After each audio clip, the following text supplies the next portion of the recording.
소아시아의 7교회 중에서 6번째 교회인 빌라델피아 교회에 대한 말씀을 보겠습니다. 이 빌라델비아라고 하는 말은요, 헬라 말로 무슨 뜻이냐면 형제를 사랑한다는 뜻입니다. 형제를 사랑하라. 왜 이런 그 도시의 이름이 지어졌냐면 당시에 이 지역의 왕이었던 버가모 왕이었던 유메네스에게는 아탈루스 2세라고 하는 동생이 있었어요. 남동생이 있었는데 이 동생이 형을 얼마나 극진히 사랑하고 따르는지 사람들이 글을 보면서 뭐라고 얘기냐면 필라델포스라고 했어요. 필라델포스. 그러니까 형제를 사랑하는 자라는 별명을 그 동생에게 붙여준 거죠. 근데 이 동생이 세운 도시가 이 필라델피아입니다. 그래서 자기의 별명을 따가지고 이 도시를 짓고 나서 자기의 별명을 따가지고 필라델피아라고 하는 도시를 만든 거죠.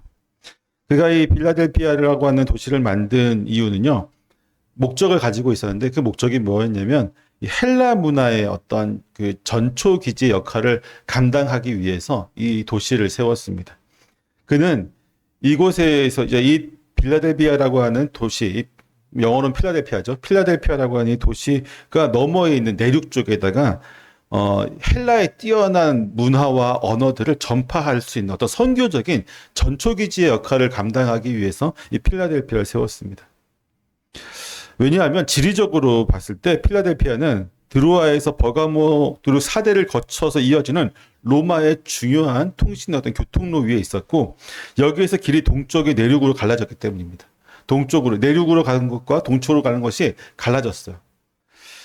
그래서 이 도시를 동쪽으로 가는 관문이다라고 부르기도 했습니다. 이 도시를 지나지 않고서는 동쪽으로 갈 수가 없었던 것이죠.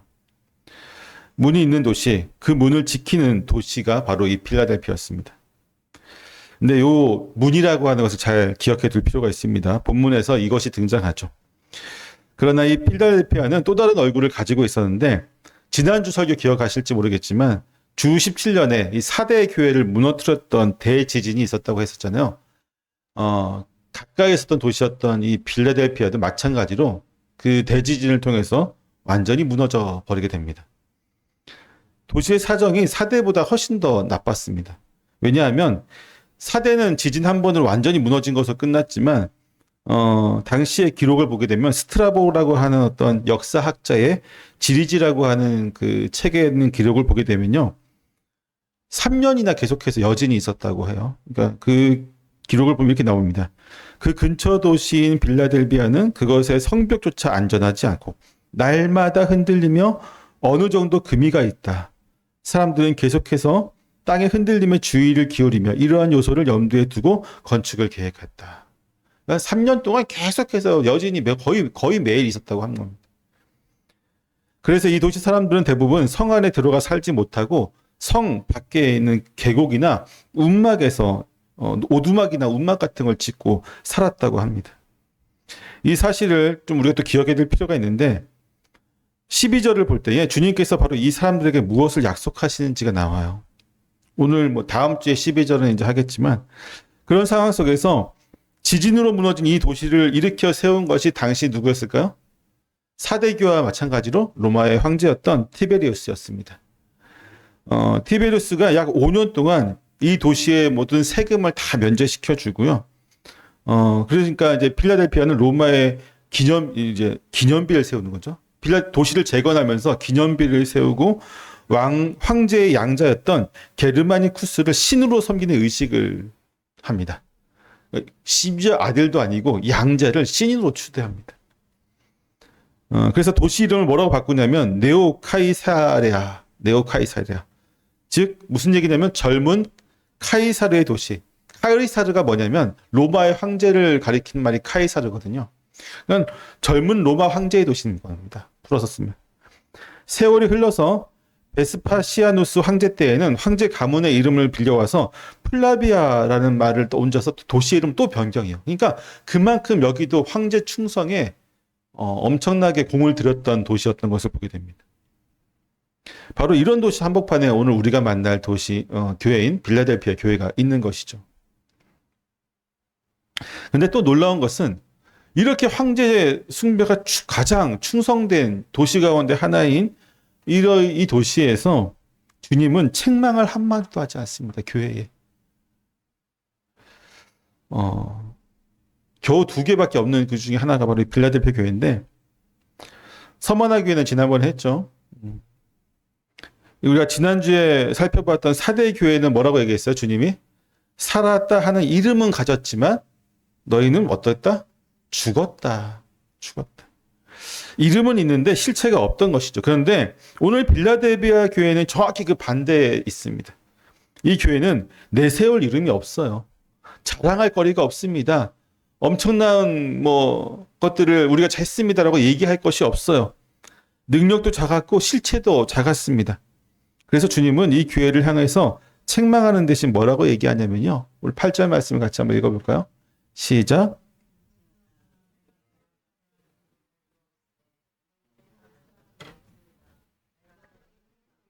내가 작은 능력을 가지고서도 내 말을 지키며 배반하지 아니하였도다.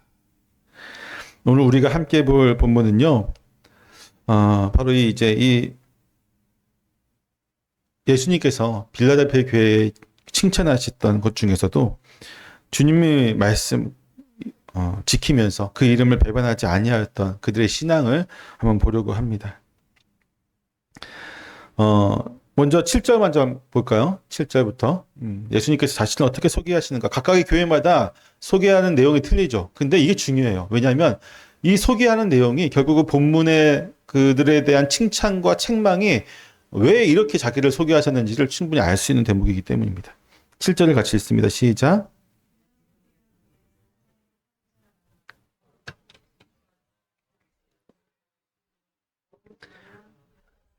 닫으면 열 사람이 없는 그가 이르시되.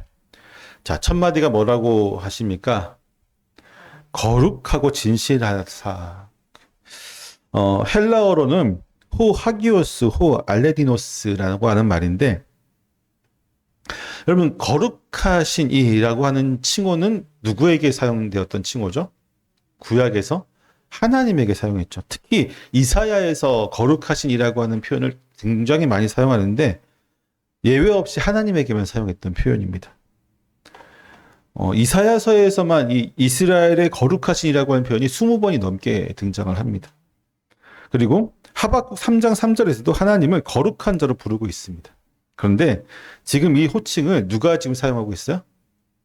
예수님이 누구에게 사용하고 있어요? 자기 자신에게 사용하고 있습니다. 또한 요한계시록 6장 10절에 보면요.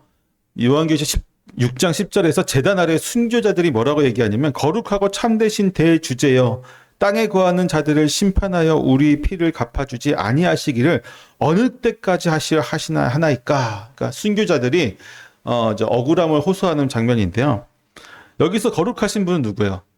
하나님이죠. 여기서는. 여기서 거룩하신 분은 하나님이요. 하나님에게 우리의 피값을 언제 갚아주실 거냐, 언제까지 우리가 이렇게 있어야 되냐, 이렇게 하소연하고 있습니다. 근데 3장 7절에 똑같은 칭호가 사용됩니다.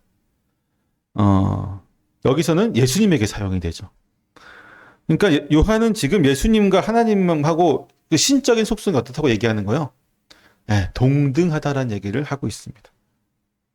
특히나 진실하사라고 지금 거룩하고 진실하사라고 얘기하고 있는데 이 진실하사라는 말도 헬라 사람들의 어법으로는 가짜가 아닌 진짜라는 뜻을 갖고 있어요. 히브리 사람들 어법으로 보면 믿을 만한 또 신실한 이런 뜻을 가지고 있습니다. 그러니까 요한은요 진실하면서 동시에 믿을 만한 분고 참된 증인이시다라고 하는 것을 다시 한번 강조하고 있어요. 누구에게? 예수님이. 우리는 이미 1장 5절에서 요한이 예수님을 충성된 증인이라고 불렀다는 것을 보게 됩니다. 본문의 칭호가 바로 그 표현을 풀어서 쓴 것이죠. 그런데 이렇게 힘주어서 예수님의 신성을 선포한 것은요 다름 아니라 처음부터 교회는 이 문제를 두고 굉장히 심히 진통을 겪었기 때문입니다. 이단들이 여기서부터 많이 나왔고요. 초대교회 때부터 예수님의 신성에 대한 부분에 대한 많은 논란들이 있었습니다.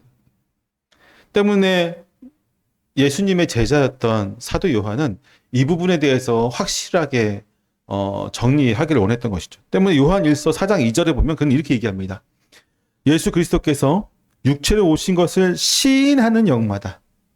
예수님께서 어떻게 오신 거예요?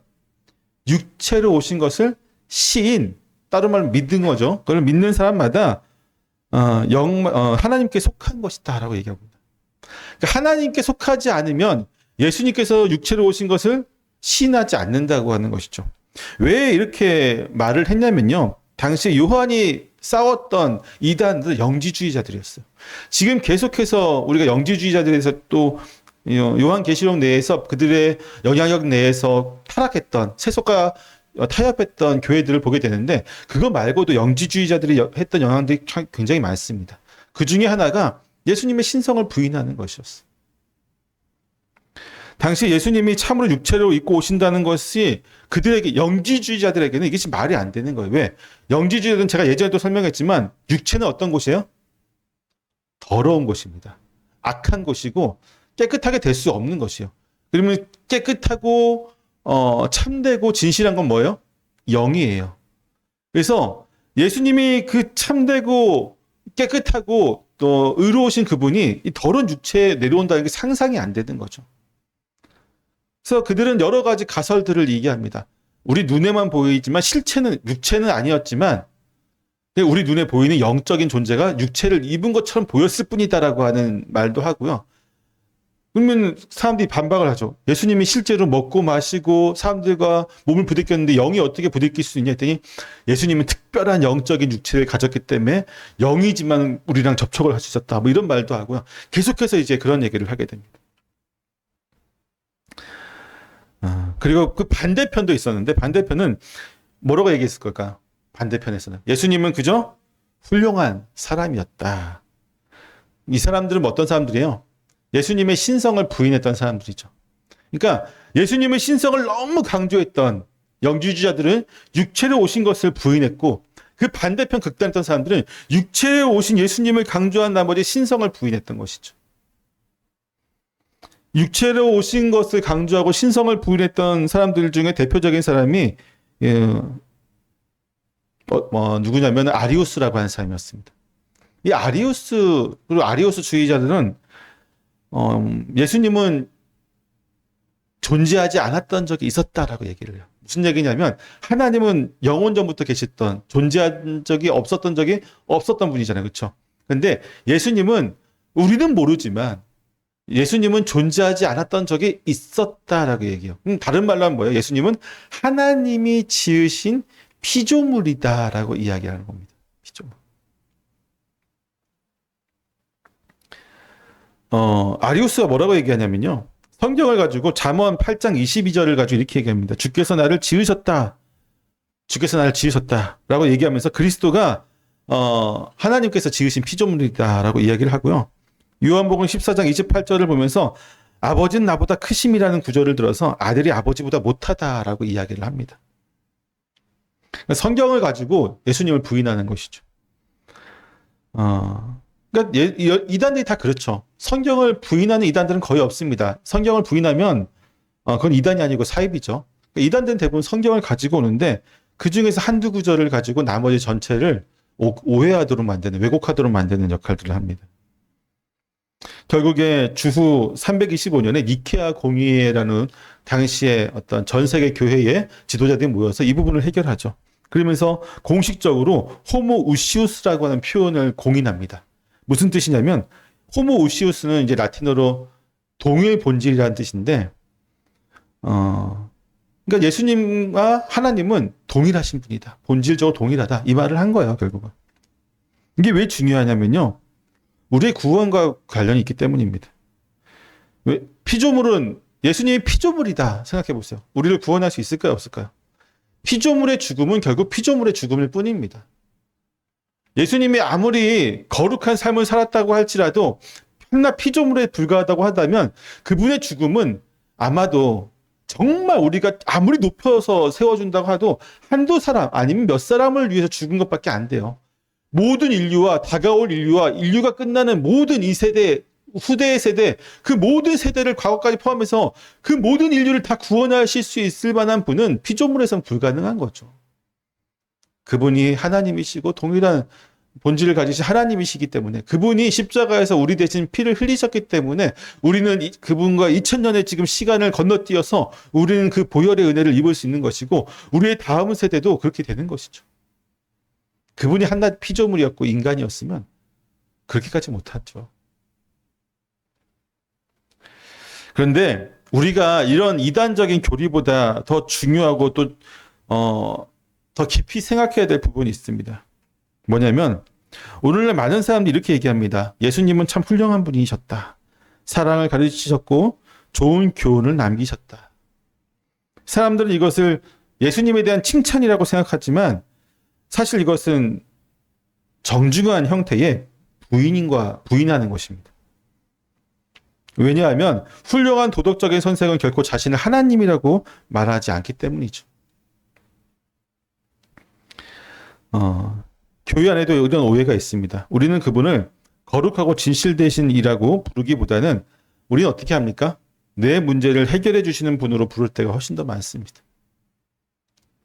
기도의 대부분이 그렇습니다. 그분이 누구이신가? 그분이 나에게 어떠한 존재이신가? 그분이 나에게 행해 주신 그 거룩한 은혜가 무엇인가에 대한 감사와 찬양과 기쁨의 어떤 기도보다는 우리가 뭡니까? 나의 문제를 해결해 주십시오라고 훨씬 더 많이 부르짖고 있지 않습니까? 그럼 어떻게 될까요? 이렇게 기도하게 되면요. 어떤 문제가 생기냐면 응답이 없을 때, 응답이 늦어질 때에 우리는 그분을 쓸모없는 분으로 여기게 됩니다. 필요 없는 분, 가치 없는 분으로 여기게 됩니다. 오늘날 그래서 교회에 많은 사람들이 나오지만 예수님은 정말로 나에게 어떤 존재인지 그리고 그분이 나에게 쓸모가 있는지 없는지에 대한 그런 잘못된 생각으로 나온 이들이 너무 많이 있는 것이죠. 우리가 예배하던 것이 그분 자신이 아니라 그분의 능력이 있었다는 것을 고백하는 꼴밖에 되지 않습니다. 주님은요, 오늘 본문에서 얘기하지만 우리의 소원을 들어주시겠다고 하면서 자신을 소개하지 않으십니다. 거룩하고 진실하신 분, 곧 하나님이신 분으로 자신을 드러내고 계세요. 우리가 붙들고 있는 분이 누구인지를 우리 명확히 알아야 됩니다. 소원을 들어주는 비나이다 하는 우상과 같은 이단과 같은 신들이 아니라 우리 하나님은 천지 우주 만물을 창조하시고 우리를 사랑하시고 우리의 죄를 대속해 주신 바로 그 하나님이십니다. 그런데 주님께서는 왜 하필 교회에게 자신을 참된 증인이라고 소개하실까요? 답은 뒤에 있는데요. 9절에 보면요. 자칭 유대인이라 하나 그렇지 아니하고 거짓말하는 자들이 등장하기 때문입니다. 자기를 하나님의 백성이라고 부르지만 실은 아닌 사람들, 곧 거짓 증인들이 등장하기 때문에 예수님은 자신을 참된 증인으로 다시 한번 등장시키고 있는 것입니다. 그러니까 오늘 본문의 구도가 이렇습니다. 한쪽에는 참된 증인이신 예수님이 계시고요. 다른 반대편에는 자칭 하나님의 백성이라고 하는 거짓 증인들이 있고 그 가운데에 그 사이에 누가 있냐면 아무런 힘도 없는 작은 교회 하나가 있는 것입니다. 그러한 구도로 오늘 본문이 구성되어 있습니다. 이 교회의 사람들은 날마다 이런 소리를 들으며 살았을 것입니다. 너희가 무슨 하나님의 백성이냐? 우리가 진짜다. 회당에서 쫓겨난 사람들에게 이 말은 어땠을까요? 아팠겠죠. 뼈 아팠겠죠. 실제로 그들에게 반박할 근거가 없었을 것입니다. 회당은 저쪽에 있고 그 회당은 크고 웅장하고 조상 대대로 믿어온 전통들이 있었습니다. 심지어 자신들은 숫자도 적고 내세울 만한 교회도 없었습니다. 그러니까 우리가 진짜고 너희가 가짜다라고 하는 그 유대인들의 말에 반박할 말이 없었던 거죠. 근데 바로 그 자리에서 주님께서 이렇게 얘기합니다. 내가 참된 증인이다라고 말씀하시는 거죠. 내가 누가 진짜인지 누가 가짜인지 알고 있다라고 말씀하십니다. 우리도 이런 자리에 설 때가 있습니다. 내가 붙들고 있는 것이 정말 맞는지 흔들릴 때가 있죠. 세상은 나보다 더 확신에 차 있고 더 큰 목소리가 있고 더 많은 숫자가 있습니다. 그럴 때 우리가 기대해야 할 것은 내 확신의 크기가 아니라 참되신 분이 누구이신가, 그분이 어떠한 것을 참되다고 말하는가, 거기에 우리의 확신을 두어야 합니다. 우리는 가끔 우리가 정말 믿고 있는 하나님의 그 가치가 아니라 하나님이 말씀하신 그 말씀이 아니라 세상의 가치와 세상이 유혹하는 그 목소리와 또 세상이 가지고 있는 그 어마어마한 규모에 압도되어서 넘어갈 때가 많이 있습니다. 최근에 좀 우려되는 것 중에 하나가 뭐냐면요. 저도 제 주변에 많은 목회자들이 불과 1년 사이에 주식을 많이 하고 있습니다. 그러니까 주식 자체가 제가 죄가 됐다는 얘기 아니에요. 할 수 있죠. 충분히 투자할 수 있습니다. 저도 소량하고 있어요. 근데 문제는 뭐냐면요. 불과 1, 2년 사이에 이게 붐이 일어나면서 많은 목회자들이 주식을 할 때에, 그러니까 분별하면서 하면 좋아요. 분별하면서. 내가 어떻게 하고, 또 이것을 통해서 어떤 유익을 얻고, 또 이것을 통해서 어떻게 준비하고, 그리고 자신이 가지고 있는 계정적인 상황이라든지 이런 것을 고려해서 저는 건전하게 투자할 수 있죠. 성도들도 충분히 할 수 있습니다.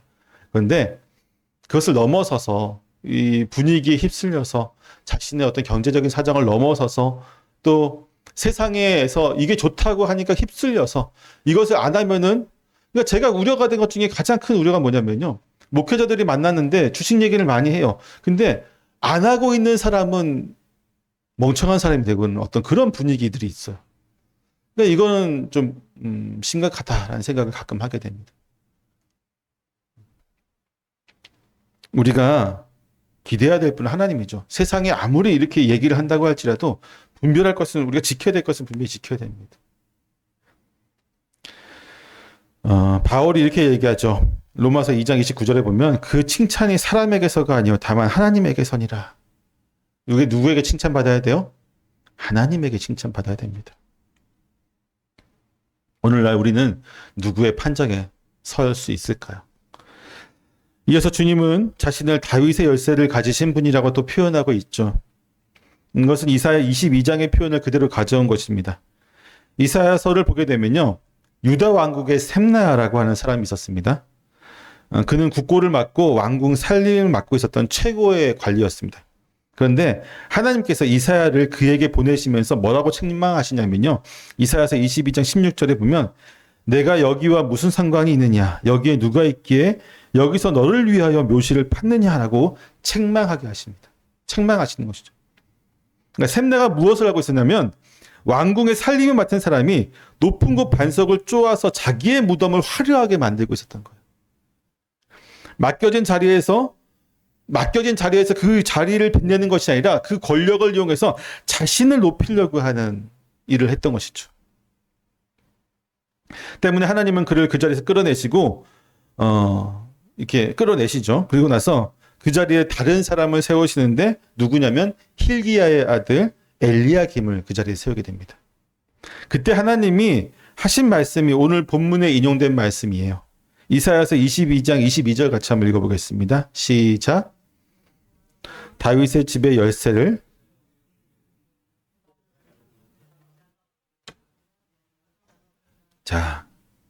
열면 닫을 자가 없고 닫으면 열 자가 없다라고 얘기하고 있죠. 왕궁의 열쇠를 가진 사람이 무엇을 하는 사람입니까? 문지기는 왕 앞에 나아갈 수 있는 그 문을 가지고 있는 사람이잖아요. 그것을 결정할 수 있는 사람입니다. 때문에 열쇠는요, 단순히 문을 여는 도구가 아니라 권세죠. 왕 앞에 나아갈 수 있고 또 그것을 못 나가게 하고 그 모든 권세를 가진 사람이었습니다. 때문에 본문의 표현도 보면은 열면 아무도 닫지 못하고 닫으면 아무도 들어가지 못한다라고 하는 표현을 쓰고 있는 것입니다. 그런데 이사야서 22장 뒷부분을 계속 읽어보게 되면요. 하나님께서 엘리야김을 못에 비유하시는 것을 볼 수 있어요. 22장 23절을 보게 되면 못이 단단한 곳에 박힌 같이 그를 견고하게 하겠다. 그러니까 단단하게 박아서 그를 사용하겠다라고 하시죠. 그리고 그 집안의 모든 그릇이 그 못에 걸리게 됩니다. 종지부터 항아리까지 다 그 못에 엘리야김이 그것을 다 감당하는 것이죠. 그런데 아이러니한 것은 이사야서 22장의 마지막 절을 보게 되면요. 25절인데 같이 한번 읽어볼까요? 시작.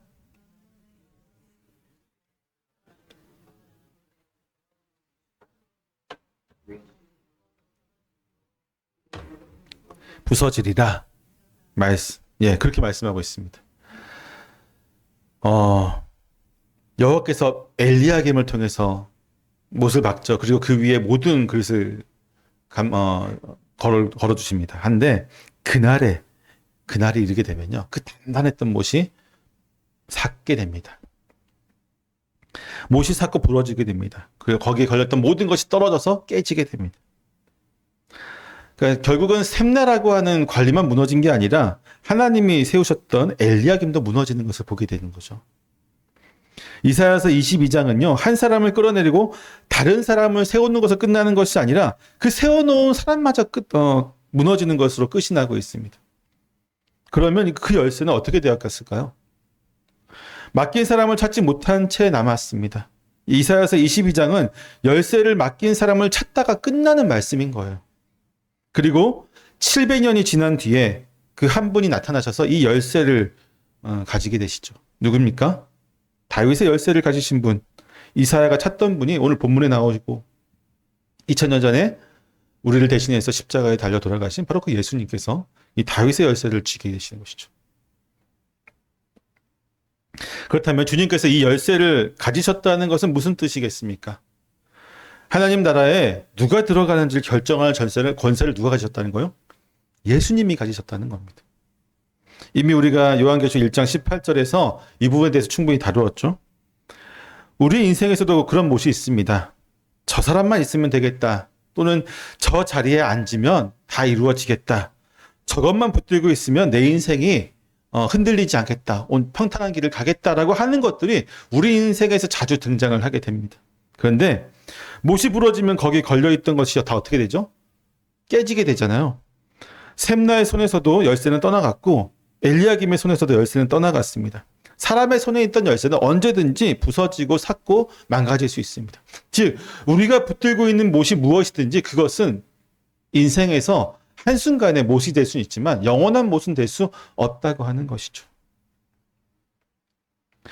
이 열쇠가 무엇이냐면요, 주전 유대인들이 이 부분을 이제 자기들의 성경을 아람말로 옮기면서 풀어 쓴 글이 있는데 이것을 이제 타르굼이라고 해요. 타르굼이라고 하는데 그 타르굼에 이사야서 22장 22절을 어떻게 설명하고 있냐면, 내가 또 성소의 열쇠와 다윗의 집 열쇠를 그의 손에 두리니라고 풀어서 이제 쓰고 있습니다. 무슨 얘기냐면 다윗의 집 열쇠가 뭐라고요? 성소의 열쇠다라고 하는 것입니다. 오늘 본문은, 그러니까 유대인들은 이 주석을 통해서 이사야서 22장에서 엘리야김을 아예 그 대제사장으로 못 박아 놓고 있는 것이죠. 그리고 엘리야김이 맡은 열쇠가 왕궁문만이 아니라 성전의 문의 열쇠였다라는 것을 이야기하고 있습니다. 주님께서 이기는 자에게 12절에 보면 이렇게 얘기하는데 내 하나님 성전의 기둥이 되게 하리니라고 말씀하고 계시죠. 7절에서 성소의 열쇠를 가지신 분이 12절에서 그 성소 안에 우리를 기둥으로 세우시겠다라고 하는 그 권세를 가지신 분이 그렇게 말씀하고 계신 것입니다. 결국 주님은 문만 열어주시는 분일 뿐만 아니라 그 안에 우리를 붙잡아 주시고 그 자리에 기둥으로 세우시는 분도 주님이십니다.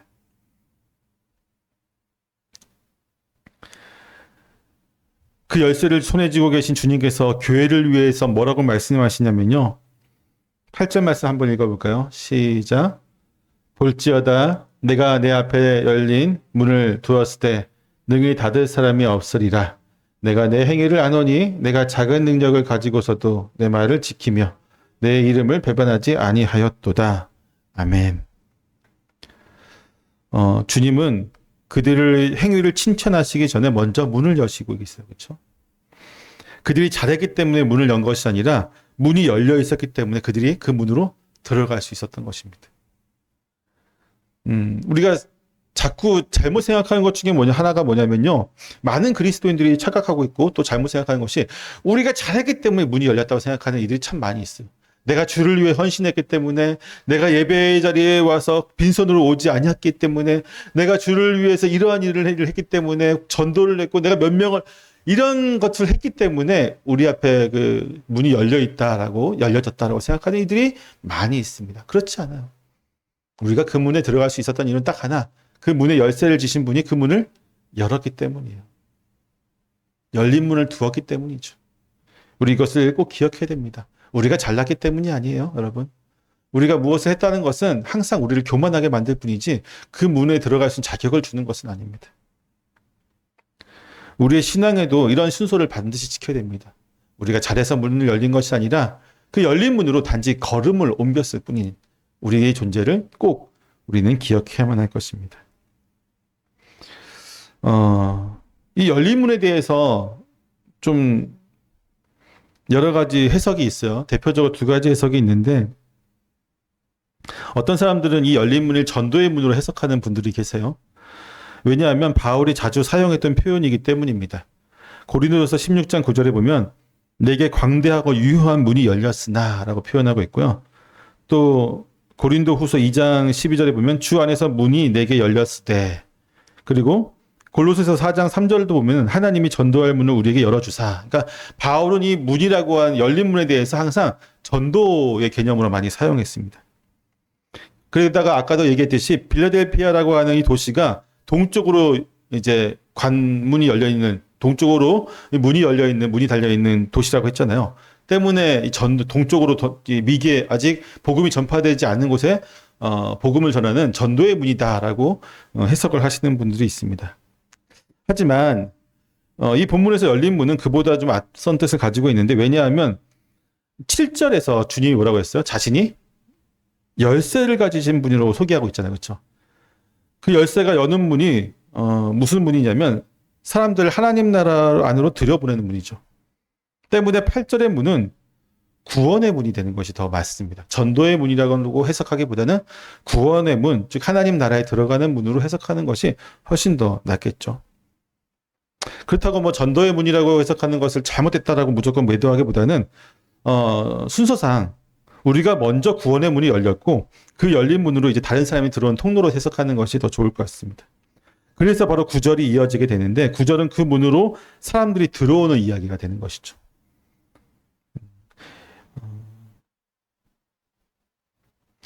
이사야서에서 이제 보면요, 하나님께서 페르시아 왕 고레스를 부르시면서 그 성문을 그 앞에 열어서 닫지 못하게 하리라고 말씀해 주십니다. 이때 이스라엘의 형편이 어떠했냐면요, 나라도 없었고 돌아갈 힘도 없었던 그냥 포로였습니다. 그런데 하나님은 이방 왕 앞에서 성문을 여심으로 그 약한 백성들을 돌려보내시고 계시죠. 이스라엘이 강해서 돌아온 것이 아니라 하나님이 이 문을 여셨기 때문에 돌아온 것입니다. 오늘 빌라델피아도 같습니다. 작은 무리고 또 오늘날에도 많은 교회들이 능력이 없을 수도 있지만 문을 여시는 분이 우리의 편에, 또 그들의 편에 서 계실 때에 구원에 놀라운 일들이 일어나게 되는 것이죠. 그러면서 주님은 그들의 행위를 두루 이렇게 얘기했습니다. 내가 작은 능력을 가지고서도 내 말을 지키며 내 이름을 배반하지 아니하였도다. 작은 능력이 뭘까요, 여러분? 그러니까 작은 능력이라고 해서 믿음이 약했다는 거 책망하는 말씀이 아니에요. 믿음이 약했다는 말씀이 아닙니다. 이 편지는 책망이 없어요. 그것은 교회가 수적으로 적었고 재정적으로도 넉넉하지 않았고 또 사회적으로도 힘이 없었다라는 것을 뜻하는 것입니다. 그러니까 내 행위를 안 하니 내가 작은 능력을, 그러니까 조금 충성했다가 아니라 정말로 그들이 할 수 있는 게 없었어요. 이 도시 필라델피아라고 하는 도시에서 무리도 너무 소수의 무리였고, 그리고 그들이 사회적으로도 이미 너무 소외된 사람들이었고 영향력이 없었고 넉넉하지 못했던 형편들, 그런 것들이 있었습니다. 그런데 뭐라고 얘기하냐면요, 작은 능력을 가지고서도 내 말을 지켰다라고 얘기하죠. 사실상 우리는 능력이 있어야지만 하나님의 말씀을 지키고 내가 강한 힘이 있고 능력이 있어야만 주님의 일을 할 수 있다라고 많이 고백을 하잖아요. 근데 지금 주님은 역설적인 반대의 말을 하고 계십니다. 사람 수가 있어야 하고 돈이 있어야 하고 영향력이 있어야 무언가를 한다라고 우리는 말하고 있지만 사실 그게 상식적이기도 하죠. 근데 하나님은 그렇지 않다고 얘기합니다. 능력은 작은데 말씀은 지켰고 힘은 없는데 주님의 이름은 배반하지 않았다. 그러니까 주님이 원하시는 게 무엇인지 분명하게 여기서 드러나고 있는 거예요. 우리는 자꾸 주님을 위해서 우리가 무엇을 할 수 있을까라고 합니다. 그러면서 힘을 모아야 됩니다, 여러분. 우리가 재정을 모아야 됩니다. 우리가 좀 더 많은 숫자를 불려야 됩니다. 전도해야 됩니다. 자꾸 우리는 힘을 키우려고 노력합니다. 이유는 뭐예요? 주님의 일을 하기 위해서, 선교를 하기 위해서, 또 다른 교회를 세우기 위해서, 많은 사람을 구제하기 위해서, 그래서 주님의 영광이 이 땅 가운데 가득하게 하기 위해서 우리는 그렇게 해야 됩니다라고 이야기를 하는데, 주님은 지금 뭐라고 얘기하냐면 내가 원하는 게 그게 아니다라고 말씀하고 계세요. 내가 원하는 것은 너희가 나를 위해서 숫자를 불리는 게 아니고 능력을 키우는 게 아니고 내 이름을 지키는, 내 말씀을 지키는 것이고 내 이름을 배반하지 않는 것이다라고 이야기합니다. 우리는 그걸 분명히 기억해야 됩니다. 오늘날 많은 교회도 자꾸 이런 식으로 유혹을 합니다. 주님이 어떤 사람은 주님이 나에게 꿈에서 이렇게 말씀하셨습니다.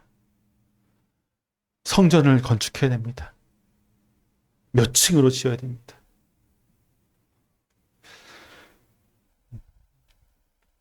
또한 반대도 있죠.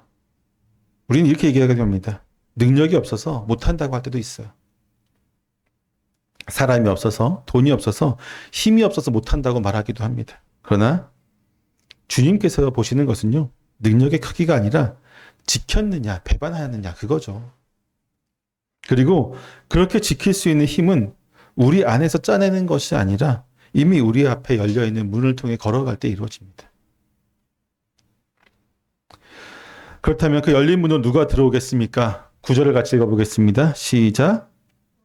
사탄의 회당고 자칭 유대인이라 하나 그렇지 아니하고 거짓말하는 자들 중에서 몇을 내게 주어 그들로 와서 내 발 앞에 절하게 하고 내가 너를 사랑하는 줄을 알게 하리라. 아멘. 이 자칭 유대인이라 하나 그렇지 아니하고 거짓말하는 자들에 대해서 예수님께서 매섭게 말씀하고 계십니다. 이미 서머나 교회에 대해서 말씀하실 때 똑같은 표현이 있었죠. 주님이 이들을 거짓말하는 자라고 하신 것은요, 그들이 유대인이 아니기 때문이 아니죠.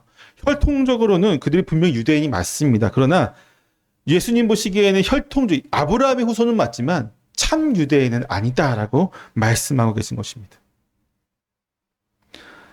정작 세상과 타협하고 있었던 쪽은 세상과 타협하고 세상의 어떤 그들의 우상 숭배를 그들이 동조하고 당시에 유대인들이 세력은 컸지만 특히 빌라델비아 교회의 유대인들은 저 빌라델비아 교회의 교인들을 무시할 만큼 세력도 크고 또 많은 재정과 무리를 가지고 있었지만 결국 그들이 가짜일 수밖에 없었던 이유는 그들이 그렇게 가졌던 모든 재물과 능력들은 다 어디에서 오는 거냐면 이 우상신들을 숭배하는 길드들과 황제 숭배 그들이 동참했기 때문이죠.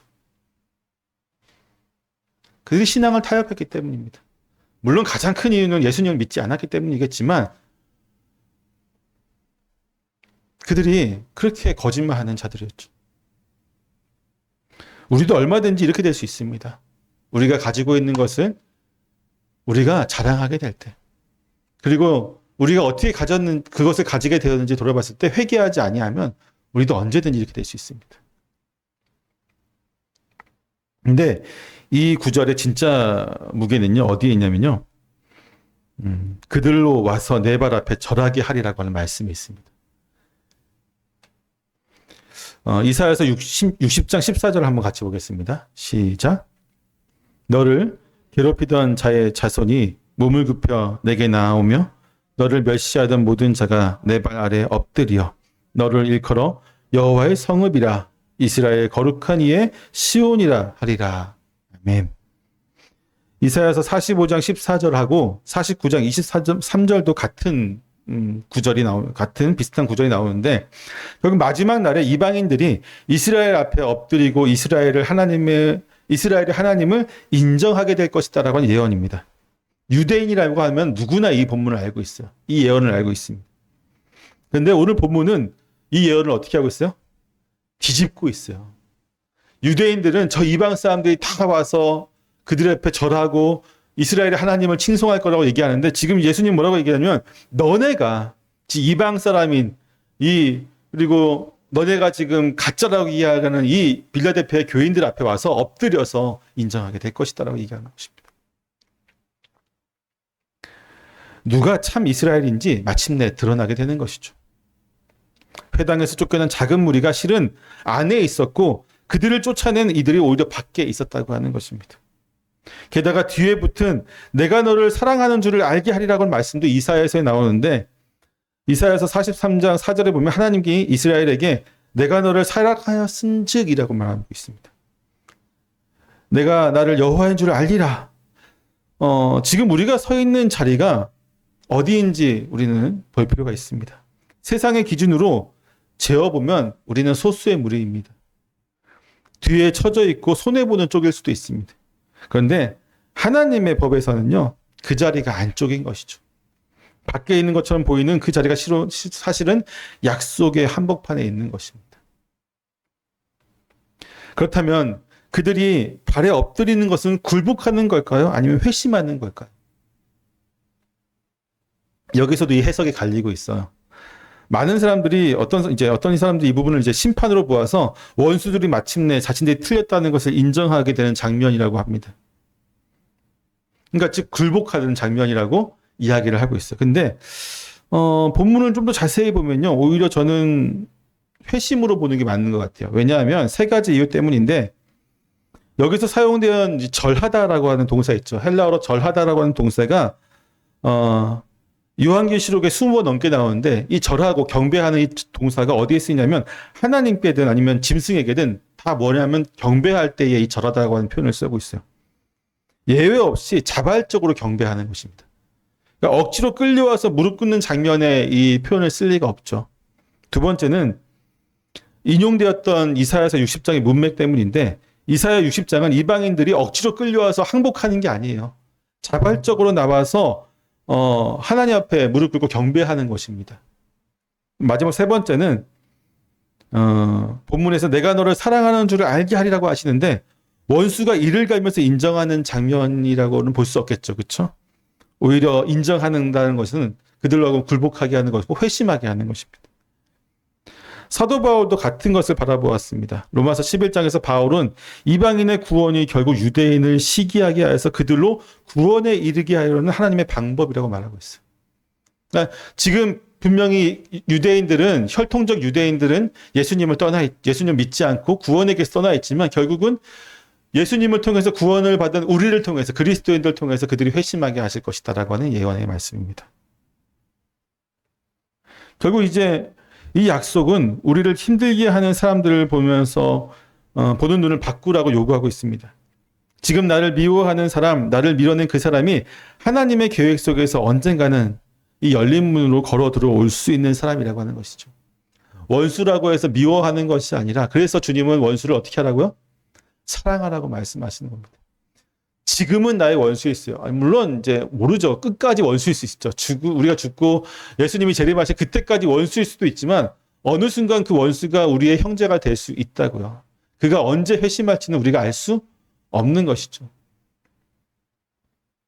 다윗은 주께서 내 원수의 목전에서 내게 상을 차려주시고라고 노래하고 있습니다. 하나님은 원수 앞에서 우리를 높이시는 분이에요. 근데 그 이유가 그 원수들을 낮추시고 굴복시키기 위해서가 아니라 높아진 우리를 통해서 회심하게 하려고 한다는 것입니다. 이제 말씀을 마치겠습니다. 빌라델피아 성도들이 마주한 현실은 어땠습니까? 초라했죠. 도시는 황제의 이름을 2번이나 바꿔가면서 하나라도 더 얻으려고 노력했던 어마어마한 어떤 황제 숭배의 도시였고요. 회당의 문이 닫혔고 이웃의 문도 닫혔고 거래처의 문도 닫혀 있는 상황이었습니다. 오늘 우리의 현실도 크게 다르지 않을 것 같습니다. 애써 두드렸으나 열리지 않는 문 앞에서 우리가 망연하게 서 있던 적이 많이 있을 것입니다. 그리고 그 앞에서 우리는 대개 내 능력이 작아서 그렇다. 그러면서 자책하고 돌아서기 바빴을 것입니다. 하지만 주님은 그 초라한 현실 앞에서 우리에게 위로를 주십니다. 그 닫힌 문들 너머에서 실제로 문을 여닫고 계신 분이 누구인지를 똑똑하게 우리에게 보여주고 계시죠. 우리가 보고 있는 세상의 닫힌 문을 바라보지 말고 우리를 위해서 열려있는 구원의 문을 바라보라고 하시는 것입니다. 7절에서 그분은 거룩하고 진실하신 분이시고 곧 하나님이신 분으로 자신을 나타내시면서 열쇠를 손에 쥐고 계십니다. 또한 8절에서는 그 열쇠를 문을 여셨는데 우리의 행위를 인정하시기도 전에 먼저 여셨다라고 말씀하고 있어요. 그리고 9절에서는 그 열린 문으로 옛 원수들이 걸어 들어오게 하십니다. 그 열린 문으로 우리만 들어가는 것이 아니라 우리의 원수들이 걸어 들어와서 어떻게 합니까? 우리에게 엎드려.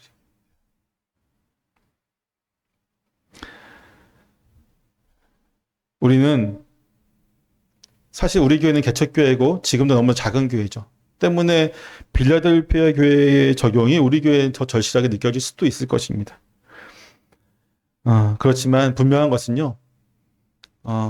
우리가 능력에 대해서 고민하고 더 크게 되길 고민하고 더 큰 권세와 어떤 재정적인 넉넉함이라든지 이런 것들을 고민할 때에 하나님 앞에서 우리가 얼마나 더 그분의 말씀을 지켰는지 또 그분의 이름을 배신하지 않았는지에 대해서 우리는 좀 더 깊이 고민할 필요가 있습니다. 한 주간 이 말씀을 붙들고 살아가서 승리할 수 있는 저와 여러분 되시기를 축원합니다. 바쁜 일상이겠지만 또 우리에게 주어진 현실이 우리에게 여러 가지를 요구하고 우리로 하여금 때로는 타협하게 만들기도 하고 때로는 주님의 말씀이 기억나지 못하게도 만들기도 하겠지만 그럼에도 불구하고 우리가 지킬 것은 끝까지 지켜야 될 것은 세상의 문을 두드리는 것이 아니라 천국 열린 문을 걸어 들어가 주님의 말씀을 지켰다고 고백하는 것이죠. 주의 이름을 우리가 배반하지 않았다고 고백하는 것입니다. 그러한 한 주가 될 수 있기를 주님의 이름으로 축원합니다. 기도하겠습니다.